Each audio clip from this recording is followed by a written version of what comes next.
Okay, now we're going to see the command iperf. Now what iperf does is it actually tells you the amount of throughput between a server and a client that have a connection between them. So obviously iperf is a command that can run on a client mode, which is done by this command, or on a server mode. So the option for that is minus s.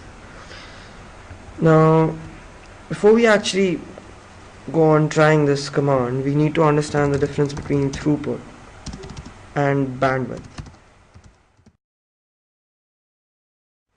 Now bandwidth is essentially the potential amount of data that can be transferred on a connection, whereas throughput is the actual data, the size of data that is traveling through a connection. Now first you obviously have to install iperf, so you do sudo apt-get install iperf, and it's already installed on my system, so I needn't actually bother with that. So the problem with iperf is whenever you run this command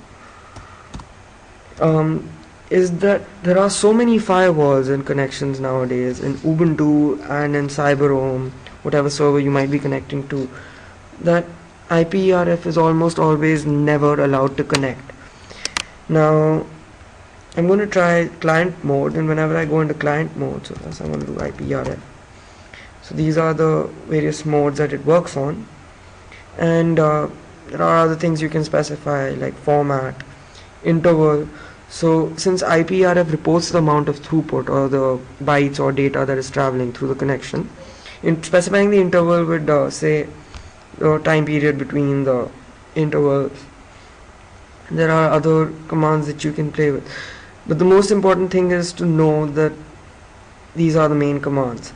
Now whenever I specify a client, since I'm a client, I actually have to specify a server that I will be connecting to measure the throughput between the client and the server.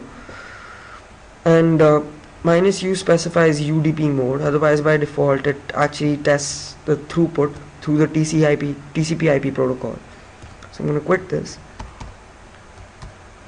Now I'm going to say iperf minus client. Now I can actually say 192.168.1 or say 5, and as you can expect it says connection refused. And I can try google.com, and so this was an immediate refusal by some firewall that is running between us and this IP address.